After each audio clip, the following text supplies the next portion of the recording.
Hello everyone and welcome to physical education India. As you can see आपका LNIP BPEd का 2026 का result already out हो चुका है और आपका जो अलॉटमेंट लेटर आना था वो आज आ चुका है और आपको कौन सा प्रेफरेंस मिला है, कौन सा सेंटर आपको एडमिशन के लिए मिला है वो भी यहाँ पे अनाउंस हो चुका है। तो हम बारी बारी एक एक करके देखेंगे। इसमें मैं आपको सारे डॉक्यूमेंट जो भी रिक्वायर्ड हैं वो लेके आने, किस तरीके से बनवाने, कहाँ से फॉर्म भरना है, वो सब डिटेल में बताऊंगी। तो इस वीडियो को मिस मत करना क्योंकि ये डॉक्यूमेंट आपके एडमिशन के लिए बहुत ही जरूरी होने वाले हैं।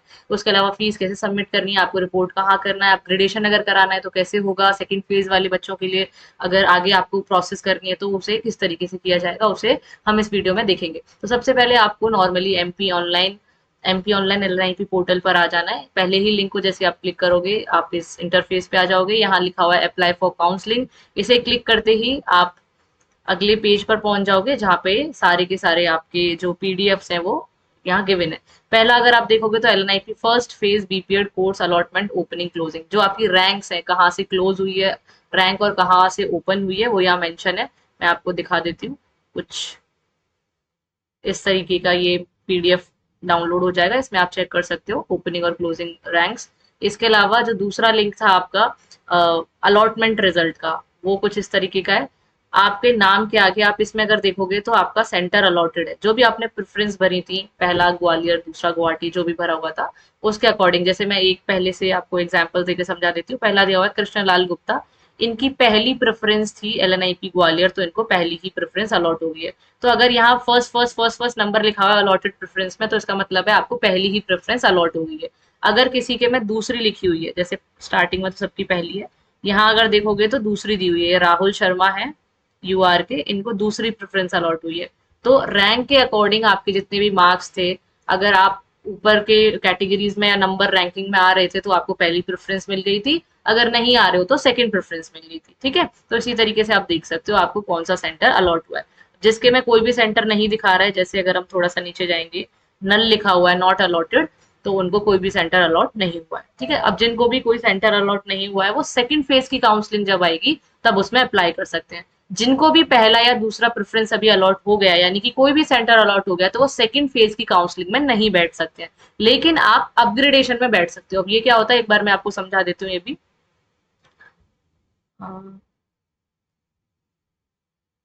जो लास्ट टाइम आपका नोटिस आया था, नोटिस में हमने बात की थी, उसी में सारी डेट्स मेंशन थी। एक मिनट में वो नोटिस ओपन कर लेती हूँ। ये आज आपकी कितनी तारीख है, 18। और एज पर नोटिस 18 तारीख को आपका सीट अलॉटमेंट लेटर आना था, वो आ चुका है और आपको कहाँ कहाँ प्रेफरेंस मिली है, कौन सा सेंटर मिला है वो भी आ गया। अब अगर आप अगला इसमें 6 नंबर पॉइंट देखोगे तो आपको सबसे पहले तो रिपोर्ट करना है। जो भी इंस्टीट्यूट आपको मिला है ग्वालियर या गुवाहाटी, उसी में जाके आपको अपना रजिस्ट्रेशन कराना है, जाके रिपोर्टिंग करनी है। आप ऐसा नहीं कर सकते कि मेरे पास में नजदीक ये वाला सेंटर है तो मैं यहाँ आके करा लूँ। उस स्थिति में आपका रजिस्ट्रेशन कैंसिल हो जाएगा, एडमिशन कैंसिल हो जाएगा। तो आपको पहले वहीं जाना होगा। अब अगर आप चाहते हो कि मुझे अपग्रेड होके दूसरा कॉलेज या दूसरा सेंटर मिल जाए, तो 7वां पॉइंट देखो, option for upgradation will be open only for first round admitted candidates. यानी कि अभी जो फर्स्ट राउंड की काउंसलिंग हुई है उसमें जितने भी बच्चों को एडमिशन मिला है वो अपग्रेडेशन के लिए एलिजिबल है। लेकिन इसमें भी एक केस रहता है कि if the candidate has been allotted first preference in the allotment letter, so in that case the candidate can not apply for the upgradation. यानी कि अगर आपने पहली प्रेफरेंस पे भरा था मुझे ग्वालियर चाहिए और आपको ग्वालियर ही मिल गया, तो अब आप अपग्रेडेशन नहीं कर सकते दूसरी प्रेफरेंस के लिए। अगर आपको दूसरी प्रेफरेंस मिली हुई है, आपको गुवाहाटी मिल गया लेकिन चाहिए आपको ग्वालियर था, तो आप उस केस में अपना अपग्रेडेशन भर सकते हो। यानी कि अगर सीधी सी बात है, अगर आपको मनचाही पसंद नहीं मिली है, जो आपको पहली प्रेफरेंस पे चाहिए थी वो नहीं मिला है, तो आप अपग्रेडेशन भर सकते हो।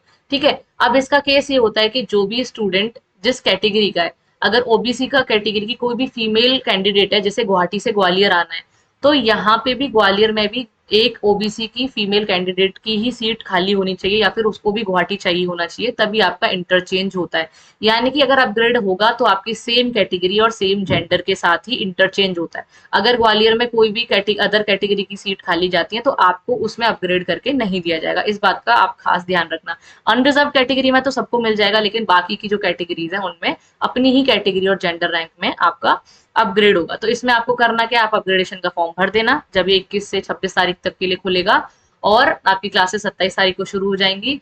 और जिन जिन बच्चों का भी अपग्रेडेशन हुआ होगा या फिर सेंटर चेंज हुआ होगा तो उनको 31 तारीख को यहीं इसी माध्यम से पोर्टल के थ्रू बता दिया जाएगा, और फिर आपको उस इंस्टीट्यूट में जाके 3 और 4 तारीख को यानी कि सितंबर में रिपोर्टिंग करनी होगी। ठीक है, ये सिंपल सा प्रोसीजर है।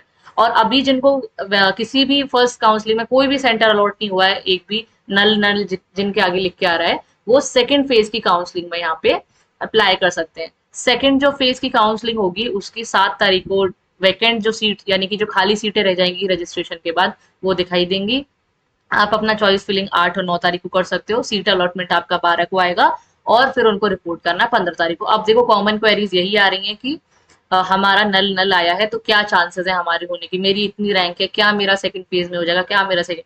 अगर आपको थोड़ा बहुत भी लग रहा है आप थोड़ा बहुत नीचे हो कि हो सकता है, तो आप सेकंड फेज काउंसलिंग भर देना। अगर आप बहुत ही एक्सट्रीम नीचे हो, मतलब आप ये मान लो 50 60 70 80 रैंक नीचे जाके हो, तो फिर उस टाइम पे तो कोई भी भरने का मतलब नहीं बनता है। तो इसको आप सोच समझ के भर लीजिएगा, ये आपका खुद का इंडिविजुअल डिसीजन है। आप किसी के इन्फ्लुएंस में आके भरना या ना भरना मत करना। ठीक है, अब हम आ जाते हैं कि आपको अलॉटमेंट लेटर कैसे डाउनलोड करना है। इस पे जैसे ही जाओगे, यहाँ पे इंपॉर्टेंट लिंक करके पहला ही लिंक आ रहा है डाउनलोड अलॉटमेंट लेटर। सीधा आपको डाउनलोड अलॉटमेंट लेटर पे जाना है। इसे जैसे ही क्लिक करोगे आप, तो आपका ये पेज खुल जाएगा, जिसमें आपको अपना एप्लीकेशन नंबर और डेट ऑफ बर्थ यहाँ पे भरना है। ठीक है, इसको भरते ही क्या होगा, अगला पेज खुलेगा जिसमें एक आपका अलॉटमेंट लेटर होगा। ठीक है, मैं एक बार ओपन करके देख लेती हूँ किसी का, तो आपको थोड़ा क्लियर हो जाएगा।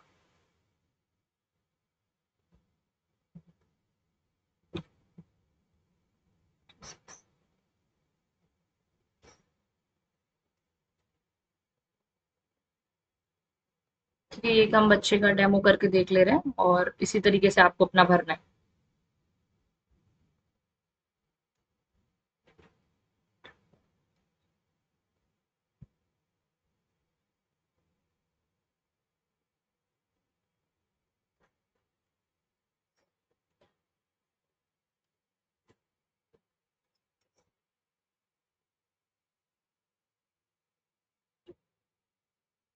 ठीक है, जैसे आप ये देख पा रहे हो, अलॉटमेंट लेटर फेज 1 का इनका ओपन हो गया है।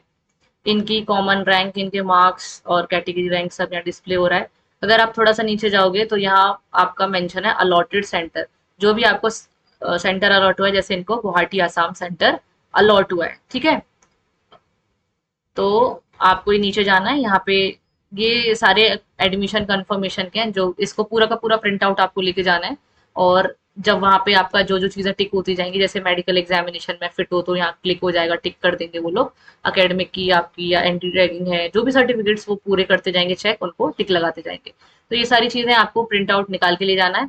अब अगर इम्पोर्टेंट बात करें तो हमें डॉक्यूमेंट्स के बारे में बात करनी है कि क्या क्या डॉक्यूमेंट लगेंगे।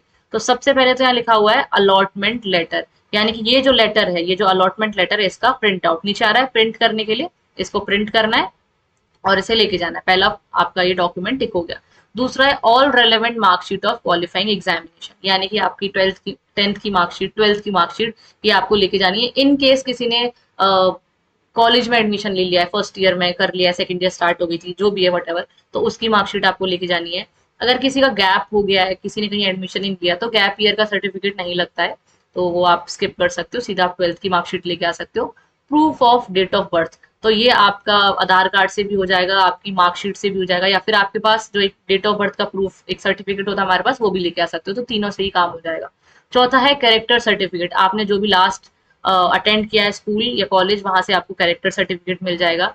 SC ST OBC EWS certificate, आपको अपनी कैटेगरी का ओरिजिनल सर्टिफिकेट यहाँ प्रोड्यूस करना होगा, और उसके साथ में उनकी फोटो कॉपी, तो फोटो कॉपी जमा हो जाएगी और ओरिजिनल वाले से वो वेरीफाई कर लेंगे।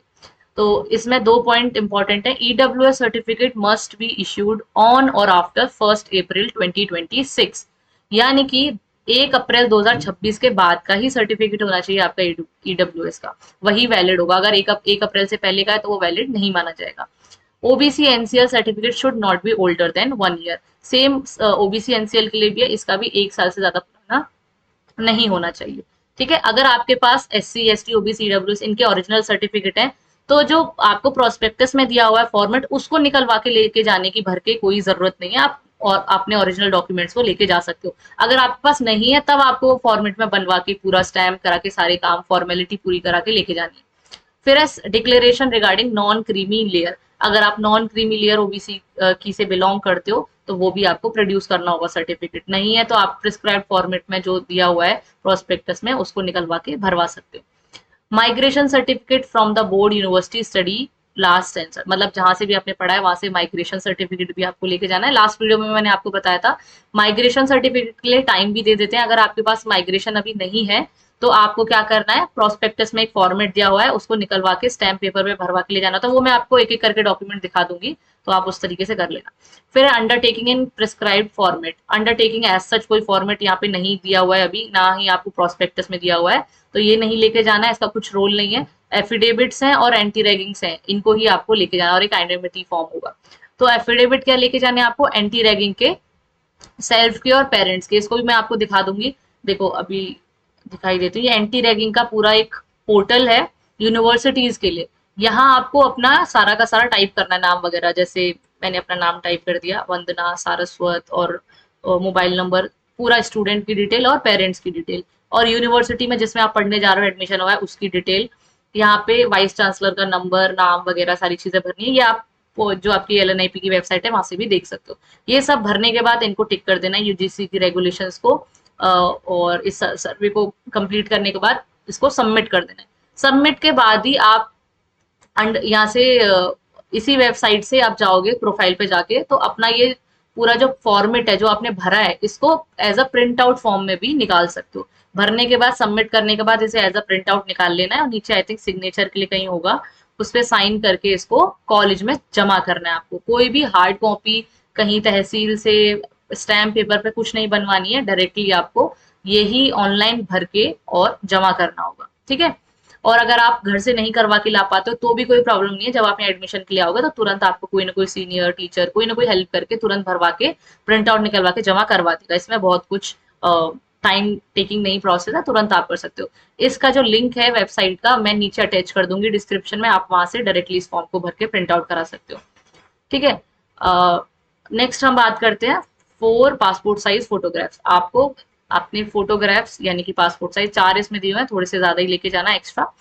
फिर है next medical fitness certificate along with application form as per format attached in prospectus. अभी मैं आपको वो भी दिखा दूंगी, प्रोस्पेक्टस में मेडिकल फिटनेस अटैच है, उसको ही आपको भरवा के लेके जाना है। और ये लास्ट वाला 12 नंबर का फॉर्म भी आइडेंटिटी फॉर्म, ठीक है। इन दोनों को भी हम देख लेंगे। और सबसे इंपॉर्टेंट बात, जो भी आप ये डॉक्यूमेंट्स लेके जाओगे सबकी एक एक दो दो कॉपी लेके जाना, और पूरा का पूरा बंडल पंच करके बना के लेके जाना पहले से। और कुछ एक्स्ट्रा फॉर्म जैसे मैंने लास्ट वीडियो में बताया था, आपकी पासबुक की फोटोकॉपी हो गई, फादर का इनकम सर्टिफिकेट हो गया, ठीक है, और पैन कार्ड हो गया, एक दो एक्स्ट्रा डॉक्यूमेंट जो होते हैं आपके वो भी रख के लेके जाना, ठीक है। अब हम बात करते हैं इन फॉर्मेट्स की, मेडिकल, आइडेंटिटी और एक आपका माइग्रेशन। इन तीनों को भी मैं आपको फटाफट से दिखा देती हूँ कि कैसे भरने हैं। और उन जो जो फॉर्मेट्स है ना उनका भी मैं नीचे अटैच कर दूंगी लिंक, या फिर इनका फोटो लेके मैं जो व्हाट्सएप चैनल है हमारा उस पर डाल दूंगी, तो वहां से आप डायरेक्टली डाउनलोड कर सकते हो और फिर इसको ले सकते हो, ठीक है। तो जैसे ही हम प्रोस्पेक्टस पाएंगे, और ये प्रोस्पेक्टस भी मैं ग्रुप में शेयर कर दूंगी, तो आप यहाँ से डायरेक्टली डाउनलोड कर लेना। ये आपका मेडिकल फिटनेस सर्टिफिकेट है 2026-27 का जो प्रोस्पेक्टस है इसमें मेंशन है, पेज नंबर यहाँ मेंशन है 53 पे ये मेडिकल सर्टिफिकेट दिया हुआ है। ये वो वाला सर्टिफिकेट नहीं है जो आपने स्किल टेस्ट में यूज किया था, ये फ्रेश है हमारा। यहाँ पे लिखा हुआ है फॉर एडमिशन इन एलएनआईपी, मतलब एडमिशन के टाइम पे अभी जो आपको चाहिएगा वही है ये। तो इसी का आपको प्रिंट आउट निकलवाना है, अपनी डिटेल भरनी है, और जो भी डॉक्टर होगा उसका यहाँ पे नाम वो लिखेंगे अपना, और आपकी हाइट, वेट, ब्लड प्रेशर, ये सब चेक करने के बाद में वो डिक्लेयर कर देंगे। तो जो आपके डॉक्टर हैं वो या तो गवर्नमेंट डॉक्टर होने चाहिए जो सरकारी अस्पताल में बैठते हैं, या रजिस्टर्ड मेडिकल प्रैक्टिशनर होने चाहिए, यानी कि जो एमबीबीएस डॉक्टर्स होते हैं वो होने चाहिए, क्योंकि उनका नाम, स्टैम्प वगैरह यहाँ लगेगा। तो वो नीचे अपना सिग्नेचर करेंगे, सील करेंगे, और अपना नाम, रजिस्ट्रेशन नंबर, सारी चीजें यहाँ भरेंगे, और इसको आपको भरवा के प्रिंट आउट निकलवा के लेके आना है। जब भी आप घर से निकलोगे तो उसके 1-2 दिन पहले ही इसको बनवा के निकलवाना, क्योंकि बहुत ज्यादा पुराना वैलिड नहीं होता है। तो ये मेडिकल फॉर्म हो गया। इसके नीचे ही देखोगे अगले पेज पे 54 पेज पे, तो यहाँ पे आइडेंटिटी फॉर्म भी दिया हुआ है, to be submitted at the time of admission. इसको भी सिंपली आपको भरना है, और नीचे अपने सिग्नेचर करने हैं और अपने पेरेंट्स के सिग्नेचर कराने हैं, और इसे लेके आ जाना है। इसमें भी कुछ स्टैम्प वगैरह का सीन नहीं है, सिंपली इसका प्रिंट आउट कराना है और साइन करा के इसको लेके आना है, ठीक है। थर्ड है आपका माइग्रेशन। किसी के पास भी माइग्रेशन सर्टिफिकेट अगर नहीं है अभी, डिजी लॉकर वाला भी चल जाएगा, वो भी लेके आ जाना आप। और जो ओरिजिनल होगा वो सबमिट करना होता है, लेकिन उसके लिए भी आपको थोड़ा टाइम दे दिया जाएगा। जैसे अगर हम थोड़ा नीचे जाएंगे तो इसी में मेंशन है, मी चेक। ये है माइग्रेशन और ट्रांसफर सर्टिफिकेट के लिए। अब इसमें ध्यान देने वाली बात यह है कि अगर आपके पास में ओरिजिनल आप प्रोड्यूस नहीं कर पा रहे हो, तो इसको नोटराइज स्टैम्प पे बनवा के लेना है। यानी कि आप कचहरी जाना, कोर्ट जो रहता है वहां पे तहसील होती है, तहसील में ये स्टैम्प पेपर पे बना के देते हैं। उनको बोलना 100 रुपए के स्टैम्प पेपर पे ये पूरा जो फॉर्मेट है इसको या तो प्रिंट आउट करके लगा देना या टाइप करके बनवा लेना। उसमें आपका ये जो भी फॉर्मेलिटी है इनको भर देंगे और यहाँ पे साइन कर देंगे। इसमें क्या लिखा हुआ है इंपॉर्टेंट बात, कि आपका जो माइग्रेशन सर्टिफिकेट है और ट्रांसफर सर्टिफिकेट है, टीसी और माइग्रेशन, वो 31 अक्टूबर से पहले ही आपको जमा करना है एनी हाउ। ठीक है, तो इसको आप भरवा के ले आना और जमा कर देना। कोशिश करना कि आप अभी अपने सारे डॉक्यूमेंट्स ओरिजिनल लेके आओ, कहीं भी आपकी मिस्टेक ना हो, कोई भी डॉक्यूमेंट छूटे ना। बट इन केस अगर किसी का नहीं आया तो उसके लिए ये वाला समाधान है, आप ये कर सकते हो। और अपना 12th का मार्कशीट लेके ही आनी है एनी हाउ, नहीं हुई तो एडमिशन कैंसिल हो जाएगा। ये मैं बहुत टाइम से आपको बता रही हूँ, तो आई होप आपने ये चीज को ध्यान से सुना होगा और उस पर ध्यान दोगे। ठीक है, तो ये हमारे डॉक्यूमेंट्स हो गए। और आपकी जो फीस सबमिट होगी वो भी जब आप कॉलेज में आ जाओगे उसके बाद में यहाँ सबमिट होगी। आप कैश के थ्रू कर सकते हो और अपना यूपीआई कर सकते हो, जिस भी थ्रू कार्ड से कैसे भी पेमेंट करना चाहते हो वो आप कर सकते हो। ठीक है, तो ये डॉक्यूमेंट्स का तैयार कर लेना, इनको लेके आना है आपको। और इसके अलावा कोई क्वेरी हो, मुझे जहां तक लगता है मैंने सारे क्वेश्चंस का आपके आंसर कर दिया है। अलॉटमेंट लेटर कैसे डाउनलोड करना है, क्या डॉक्यूमेंट्स लाने हैं, फीस कब पेमेंट होगी, अगर अपग्रेडेशन भरना है तो कैसे भरा जाएगा, कैसे स्विच होंगी आपकी रैंक्स, और अगर सेकंड फेज काउंसलिंग में भरना है तो कैसे भरोगे, अगर आपकी नंबरिंग रैंक इतनी आ रही है कि आपको सेकंड फेज भरना चाहिए, तो उन सब बातों को मैंने यहाँ पे एड्रेस कर दिया है। आई होप आपको समझ में आ गया होगा। कुछ भी क्वेरी रहती है आप कमेंट सेक्शन में यहाँ पे टाइप कर देना, मैं कोशिश करूंगी आपको रिप्लाई करने की। दूसरा, सारे डॉक्यूमेंट्स जो है उनका अटैचमेंट में नीचे दे दूंगी और अपने व्हाट्सएप चैनल लिंक में भी हम दे देंगे, वो लिंक भी डला रहेगा, उसे ज्वाइन कर लेना, वहां मैं फॉर्मेट शेयर कर दूंगी। और क्योंकि मैसेजेस बहुत ज्यादा रहते हैं, मैं अगेन बोल रही हूँ, रिप्लाई करने में देरी हो सकती है और हो सकता है मिस हो जाए आपके मैसेज, तो प्लीज उसके लिए आई एम वेरी सॉरी। और जितना हो पाएगा मैं आपके रिप्लाई करने की व्हाट्सएप पे भी और कमेंट में कोशिश करूंगी। तो मिलते हैं जल्दी ही। बाकी जिनका भी एडमिशन हुआ है उनको बहुत बहुत congratulation from physical education India and from my personal behalf. बाकी सबसे मिलते हैं, मैं ग्वालियर में ही हूँ अभी, तो जल्दी से आप एडमिशन के लिए आइए, तो उसके बाद यहाँ मिलते हैं। और कोई भी क्वेरी या क्वेश्चन होगा तो आप कमेंट में पूछ सकते हो। So thank you so much everyone and stay safe.